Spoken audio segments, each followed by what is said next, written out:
Aside from the fact that Bitcoin and the entire crypto market is pumping, aside from the fact that the S&P 500 has been consistently putting in new all-time highs, and yes, very much all of these markets are correlated, at the end of the day, a lot of people believe it's because of the news surrounding the RLUSD stablecoin with BNY Mellon, which is a major institution, and also the fact that Congress, and in particular the Senate Banking Committee, had an opportunity to hear from one of our very own CEO of Ripple, Brad Garlinghouse, in his statement and testimony, which we're going to cover right now before we cover the partnership on the RLUSD stablecoin and the bank. Let's have a listen. My name is Brad Garlinghouse. I'm the CEO of Ripple.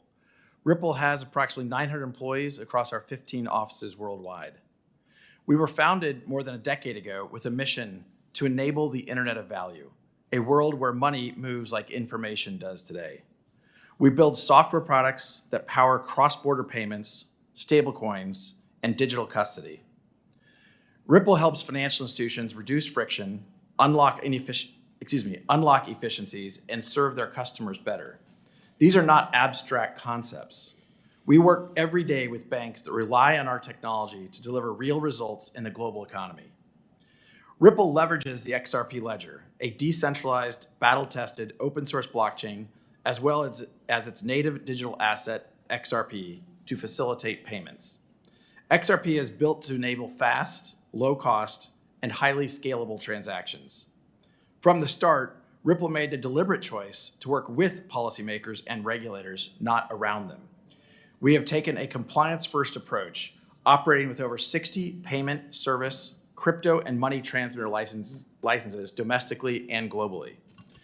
With regard to the topic of this hearing, we believe smart legislation should be based on several core principles. Consumers need protection from fraud and scams. Markets need proper oversight. Bad actors need to be kept in check. And innovation must thrive. A constructive and workable framework for digital assets and stablecoins that achieves these goals will expand access to financial markets, create jobs, strengthen the economy, and put the U.S. on the path to being a global blockchain and crypto leader. For the last decade, the legal and regulatory uncertainty surrounding crypto has prohibited meaningful progress in the U.S. At Ripple, we certainly saw firsthand how the lack of clear rules of the road can be weaponized to target good actors. In turn, the technology, jobs, and tax dollars that go with it are pushed offshore, reducing regulatory oversight and putting consumers at higher risk. This has severely harmed American businesses, investors, and of most concerned, consumers. Ripple was the tip of the spear for this regulation by enforcement campaign and was subject to an enforcement action in 2020. We were the first leading U.S. company to be sued by the SEC. We and many others understood that a loss here would be a death knell for the industry. Fortunately, after 4 years of a hard-fought legal battle, we prevailed. The court ruled in our favor on everything that mattered, including finding that the token XRP is not, in and of itself, a security. Our victory cleared the path for other market participants to fight back. Despite these headwinds, Ripple still prioritizes education and engagement with policymakers and regulators globally. For companies to have the confidence to continue doing business in the United States, Congress should focus on passing principled and smart legislation with these critical goals in mind. First, set clear jurisdictional boundaries for our main financial regulators. Second, establish pathways for companies to build in the U.S. without sacrificing investor or consumer protections.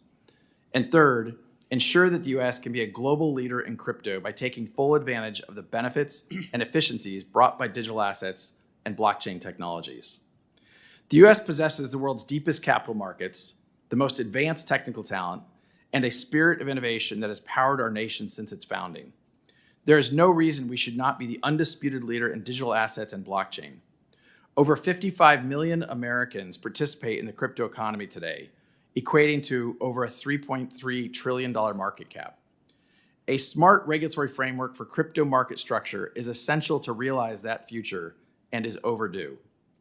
Speaking on behalf of the crypto industry, I urge you to prioritize the passage of market structure legislation for digital assets through this committee and the full Senate, to provide the rules and regulations needed to ensure that the U.S. becomes the crypto capital of the world. Once market structure legislation for digital assets becomes law in the United States, this will catalyze a new era of U.S. competitiveness and unlock efficiencies in financial transactions, dramatically helping consumers and businesses alike. Ripple hopes to see this become a reality, and we look forward to working with you to help make this happen. I look forward to your questions. Now, following shortly after Brad Garlinghouse's opening statement, what followed was about 2 hours of the Senate Banking Committee going back and forth over the pros and cons of crypto, how it's bad for the general public, how it's actually better. Brad Garlinghouse consistently defending their case, defending the space of crypto, and how it's actually more transparent than old fiat currency systems like cash and the US dollar.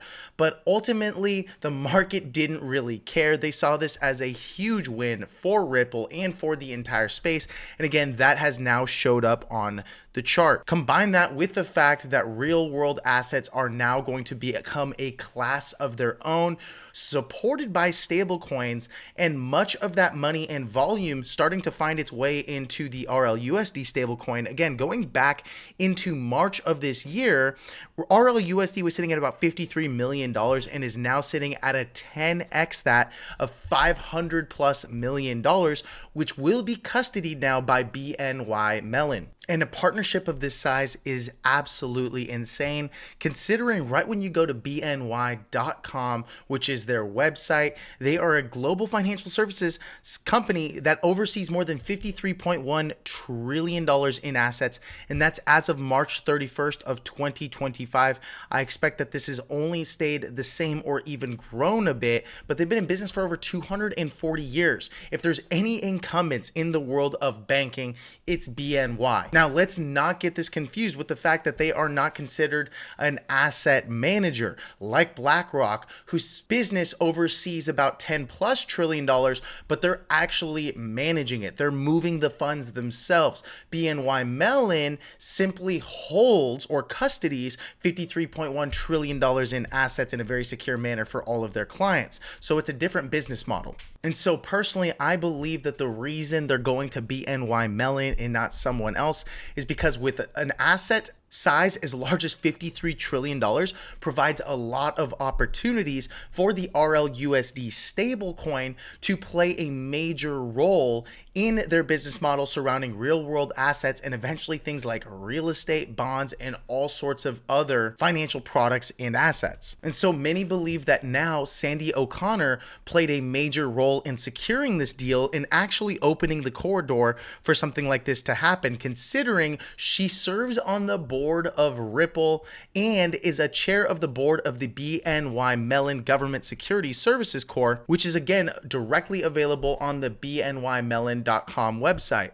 And this woman has deep connections in global finance, including the fact that she retired as the chief regulatory affairs officer over at the largest bank in the world, JP Morgan Chase. In other words, this is just the first or second step of many in dominating the global market for real world assets as it continues to grow into the trillions of dollars. And they're saying the quiet part out loud, as Emily Portnoy, global head of asset servicing over at BNY, stated, as primary custodian for RLUSD, we're proud to support the growth of digital assets by providing a differentiated platform designed to meet the evolving needs of institutions in the digital assets ecosystem. This is just a fancy way of saying we're going to use RLUSD to modernize our financial infrastructure when it comes to managing assets, and eventually when things do go fully backed RWA or real world asset on chain, the RLUSD stablecoin will be servicing those direct needs.